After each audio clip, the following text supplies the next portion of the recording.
महाविकास आघाडीचे strike rate चांगला आहे. जवळपास 170 जागा निवडून येणार. विदर्भात सर्वाधिक चांगला स्ट्राईक रेट विदर्भात. लोक नाराज आहेत. काही ठिकाणी दहशतीचं वातावरण आहे. देवेंद्र फडणवीस यांच्या मतदारसंघात दहशत आहे आणि त्यामुळे लोक समोरून बोलत नाहीत. काही लोक बोलून दाखवत नाहीत तर काही करून दाखवत असतात. माझी राज्य सरकार आणि केंद्र सरकारला विनंती आहे की अदानींना थेट विचारा की काय घडलं ते, मग आपल्याला दूध का दूध आणि पाणी का पाणी काय असेल ते कळेल. आपल्या हातातून निवडणूक जात आहे आणि कोणताही पर्याय नसतो तेव्हा खोटं बोलावं लागतं. खोटं बोलून आपले उमेदवार निवडून यावेत असा हा केविलवाणा प्रयत्न असावा. तो प्रयत्न अजित पवार करताना पाहायला मिळत आहेत. आणि या अगोदर सत्तेत असणाऱ्या लोकांच्या बॅगा तपासल्या गेल्या नाहीत. उद्धव ठाकरे यांची बॅग तपासल्यावर त्यांनी सांगितलं की तपासणी करायची असेल तर दोघांची करा, नाही तर दोघांचीही करू नका. लोक पेटून उठल्यावर आता सत्तेतील लोकांच्या बॅगा निवडणूक आयोग तपासायला लागले. ज्या लोकांनी बॅग तपासली त्यांना अभिनंदन पत्र निवडणूक आयोगानं दिलं ही चांगली गोष्ट आहे. पण बॅगने चेक करणाऱ्यावर काय कारवाई केली ते पत्र समोर यायला हवं. महाराष्ट्र पोलीस असताना मध्य प्रदेश पोलिसांना बॅग तपासणी करण्यासाठी कशाला आणताय? लोकांना दाखवण्यासाठी का होईना, मात्र हे सत्तेतील लोकांची बॅग तपासणी होत आहे ही चांगली गोष्ट आहे. शरद पवार मराठी माणसाचं प्रतीक आहे.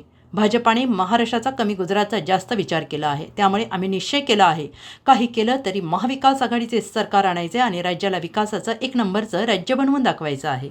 विदर्भाच्या दौऱ्यावर आहे, कशा पद्धतीने सध्या प्रचार सुरू आहे, काय चित्र वाटते महाराष्ट्रात? नाही, महाराष्ट्राचं चित्र चांगलंच आहे. महाविकास आघाडीचे 167 ते 70 उमेदवार निवडून येतील अशी आजची परिस्थिती आहे.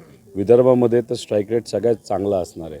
काँग्रेसचाही, उद्धव ठाकरे साहेबांचे आणि राष्ट्रवादीचा सुद्धा. त्यामुळे वातावरण चांगलं आहे. लोक नाराज आहेत, पण काही ठिकाणी दहशत आहे.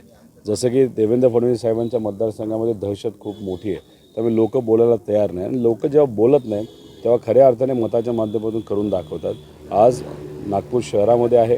इथं आमचे पेठे साहेब जे निष्ठावंत पदाधिकारी आहेत आदरणीय पवार साहेबांचे, त्यांना संधी दिली. एक निष्ठेचं प्रतीक आहे, ते तिथं लढत आहेत. त्यांच्याचबरोबर देवेंद्र फडणवीस साहेबांच्या विरोधात प्रफुल्ल गुर्दे पाटील तिथं लढत आहेत. त्यामुळे ही लढत फार इंटरेस्टिंग होणार आहे. इथं दोन्हीकडे दहशत असताना लोक निकाल नक्कीच महाविकास आघाडीच्या बाजूला देतील अशी चर्चा तरी आहे. दादा, अजितदादांनी म्हटले की भाजप आणि राष्ट्रवादी जेव्हा सत्ता स्थापन झाली तेव्हा अदानी आणि अमित शहानी मध्यस्थी केली आणि शरद पवार त्या बैठकीला उपस्थित होते असं अजितदादा. 5 बैठका झाल्या असं त्यांनी. आता अजितदादा हे भाजपबरोबर गेलेले आहेत. त्यामुळे भाजप जसं सांगेल तसं त्यांना बोलावं लागतं. ह्याच्यामध्ये अजून स्पष्टता आणायची असेल तर मी मीडियालासुद्धा विनंती करेल, राज्य सरकारलासुद्धा विनंती करेल आणि केंद्र सरकारलासुद्धा की अडाणी साहेबांना डायरेक्ट विचारा की खरं काय घडलं होतं. मग आपलं दूध का दूध आणि पाणी का पाणी होईल. आतापर्यंत अजितदादा बोलले नाही, नेमकं आता निवडणुकीच्या काळात त्यांनी हे वाक्य केलं, काय वाटतं? कसं असतं की जेव्हा आपल्या हातातून इलेक्शन जाते असं दिसतं, दुसरा कुठला पर्याय राहत नाही, मग शेवटी आपल्याला काय करावं लागतं तर खोटं बोलावं लागतं. मग हा केविलवाला प्रयत्न असावा खोटं बोलून कसं तरी आपले उमेदवार तिथे निवडून यावेत आणि तो प्रयत्न अजितदादा करताना आपल्याला सगळ्यांना बघायला मिळतं. सध्या बॅगा तपासणीवर राजकारण चांगलं असतं आपलं. आता उपमुख्यमंत्री देवेंद्र फडणवीस यांची बॅग तपासण्यात आली आहे, उद्धव ठाकरेंची बॅग तपासण्यात आली आहे. आता याच्या आधी जेव्हा सत्तेतले लोक होते तेव्हा त्यांच्या बॅगा तपासल्या गेल्या नव्हत्या. मग विरोधकांच्या बॅगा जेव्हा तपासल्या, जसं की उद्धव ठाकरे साहेबांची बॅग तपासली, तेव्हा उद्धव ठाकरे साहेबांनी त्याचा एक इश्यू केला की करायची असेल तर दोघांची करा, करायची नसेल तर दोघांची करू नका. पण मग ते वातावरण इतकं गरम झालं, महाराष्ट्रातल्या लोकांनी प्रतिसाद दिला, पाठिंबा दिला उद्धव ठाकरे साहेबांना आणि मग पर्याय राहिला नाही. सत्तेतल्या लोकांची सुद्धा बॅग आता तिथं चेक करायला लागले. महत्त्वाचं काय की असं कळतं की इलेक्शन कमिशनने अभिनंदनाचं पत्र दिलं की ज्या लोकांनी बॅग चेक केली. आता माझं एकच मत आहे, चांगली गोष्ट आहे, तुम्ही अभिनंदन करताय, पण जर बॅग चेक केली नसेल तर त्या लोकांवर पण तुम्ही कारवाई केली असेल. कारण तुम्ही दोन्ही बाजूनी विचार करत असाल तर ते कारवाई केलेलं पत्र एक पुढे यावं. आणि माझी एक विनंती आहे की महाराष्ट्रामध्ये पोलीस आहेत ना, मध्य प्रदेशच्या पोलिसांना इथं बॅग चेक करण्यासाठी तुम्ही का आणता? रोजगार तुम्हाला महाराष्ट्राच्या लोकांना द्यायचा नाही का? ह्या सगळ्या गोष्टी आहेत. पण आता लोकांच्या पाठिंब्याने सत्तेतल्या लोकांची सुद्धा बॅग चेक केली जाते. दाखवण्यापुरती का होईना पण सुरू झालेलं चांगली गोष्ट आहे. कुठेतरी शरद पवारांनी 2-3 दिवसापूर्वी वक्तव्य केलं होतं का मी काही झालं तरी जोपर्यंत परिवर्तन होणार नाही तोपर्यंत स्वस्त बसणार नाही. 100% पवारसाहेब एक मराठी माणसाचं प्रतीक आहे. 60 वर्ष लोकांच्या हितासाठी महाराष्ट्रामध्ये त्यांनी काम केलेलं आहे. अशाच भाजपने काय केलं असेल तर महाराष्ट्राचा कमी विचार केला आहे, गुजरातचा जास्त केला आहे आणि ही गोष्ट अतिशय घातक आहे पुढच्या पिढीसाठी. त्यामुळे पवारसाहेबांनी मनामध्ये ठाम निश्चय केलेला आहे, काही झालं तरी महायुतीला घरी बसवायचं, महाविकास आघाडी सरकार आणायचं, महाराष्ट्र धर्म टिकवायचा आणि महाराष्ट्राला परत एकदा एक नंबरचं विकासाचं राज्य हे बनवून दाखवायचं. अहिरीमध्ये वाद सुरू आहे, वडिलांविरुद्धचा सामना आहे, आपल्या मुलगी जी आहे ती आपल्या याच्यातून उभी आहे, कसं पाहता त्या सामन्यात? नाही, आता लढाई सुरू आहे. मुलीने निर्णय घेतला आहे. मुलीवर बरेच काही अन्याय तिथं झाले होते आणि मग त्यांनी तो निर्णय घेतल्यानंतर त्यांनी विनंती केली की आम्हाला पवारसाहेबांच्या पक्षातून तिथं लढायचं आहे. इंटरव्ह्यू केले गेले 4-5, त्यातून मग फायनली त्यांना तिथं संधी दिली गेली. आता बघूया तिथले लोक काय निकाल देतात. पण एक आहे की तिथं फाईट फारच ताकदीची केली गेली आहे पुढून पैसा वापरला गेला आहे. आर्टिफिशियल इंटेलिजन्सचा वापर करून आवाजाची कॉपी केली गेली. बरंच काय झालेलं आहे. येत्या काळामध्ये 23 तारखेलाच कळेल की तिथं काय परिस्थिती होते. दादा, निवडणूक आयोगाकडून एक व्हिडिओ पोस्ट करण्यात आला आहे. देवेंद्र फडणवीस यांच्या बॅग तपासणीचा तो व्हिडिओ आहे. 7 नोव्हेंबर रोजी यवतमाळ येथे तपासणी करण्यात आली असं भाजपचा दावा आहे आणि काही लोकांना जे ते तमाशा करण्याची सवय असते असं भाजपची टीका आहे. अभिनंदन करतो भाजपचं, इलेक्शन कमिशनचं अभिनंदन करतो की त्यांनी बॅग चेक केली.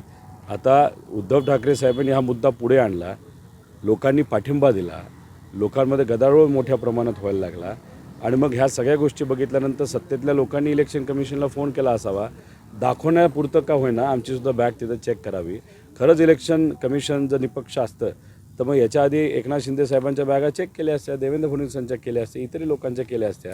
पण ठीक आहे, तुम्ही सुरू केलं आहे, चांगली गोष्ट आहे. अभिनंदनाचं पत्रसुद्धा तुम्ही इलेक्शन कमिशनच्या लोकांना दिलं, नाही तर चेकिंगच्या लोकांना. माझं एकच मत आहे, याच्या आधी सत्तेतल्या लोकांच्या ज्या बॅगा चेक केल्या नाही त्यांच्यावर कारवाईचं पत्र हे कुठेतरी लोकांना दाखवावं. पक्षाचं चिन्ह घड्याळ यावरून आज कोर्टात सुनावणी पार पडणार आहे. त्याचं आम्ही काही अपेक्षा ठेवलेली नाही. Delayed justice is justice denied असं आमच्या सगळ्यांचं मत आहे. सुप्रीम कोर्टाकडनं आमची अपेक्षा खूप होती, पण आता इलेक्शनच्या तोंडावर तुम्ही इतकं खेचलं आहे, इतकं ते पुढे गेलेलं आहे, त्यामुळे विश्वास आमचा आहे. पण एवढा उशीर झालेला आहे त्यामुळे काही प्रमाणात आम्ही न्यायव्यवस्थेवरती तर नाराज आहे. पण बघू आज काय निर्णय दिला जातो. शेवटी वाट बघावी लागते. आम्ही वाट बघत आहोत, पण इतकी वाट बघत नाही की इलेक्शन आम्ही थांबू. इलेक्शन तर आम्ही प्रामाणिकपणे तुतारी वाजवणाऱ्या माणूस या चिन्हाच्या विश्वासावर लढत आहोत. काटोलमध्ये सलील देशमुख आहेच, त्यासोबत अनिल देशमुख नावाचा एक साधारण असलेला उमेदवार उतरवण्यात आलेला आहे. कसं पाहता? फक्त तिथंच नाही ना, सगळीकडे झालं आहे. माझ्या मतदारसंघामध्ये रोहित पवार आहे दुसरा, त्यामुळे वेगळ्या लेवलचं राजकारण सुरू आहे. ठीक आहे, करूया, काय होत नाही. सलील देशमुखसुद्धा निवडून येणार आहेत, मी सुद्धा निवडून येणार आहेत. जिथं जिथं अशा पद्धतीने वेगळं काहीतरी करण्याचा प्रयत्न सत्तेतल्या लोकांनी केला आहे तिथं लोकांना माहिती आहे की काय करायचं आणि कसं करायचं. बारामतीचा सामना कसं इंटरेस्टिंग आहे. लोकसभेसारखं वातावरण आहे. लोकसभेसारखं वातावरण असेल तर लोकसभेमध्ये आपण जर बघितलं असेल सुप्रियाताईंना 48,000ची लीड आहे. त्यामुळे वातावरण लोकसभेपेक्षा थोडंसं बरं आहे. त्याच्यावरून समजून घ्या की तिथं काय होईल. महाराष्ट्राचे सर्वमान्य दैनिक समर्थ गावकरी अहमदनगर, पुणे, नाशिक, जळगाव, धुळे, नंदुरबार, सोलापूर, कोल्हापूर, सांगली, सातारा, मुंबई, ठाणे, पालघर, रत्नागिरी, रायगड, सिंधुदुर्ग, नांदेड, उस्मानाबाद, बीड, औरंगाबाद, नागपूर, गडचिरोली, भंडारा, गोंदिया, अकोला, यवतमाळ, बुलढाणा येथून एकाच वेळी प्रसिद्ध होणारे एकमेव दैनिक, सर्वसामान्य जनतेचे खुले व्यासपीठ. संपादक आहेत विश्वासराव आरोटे.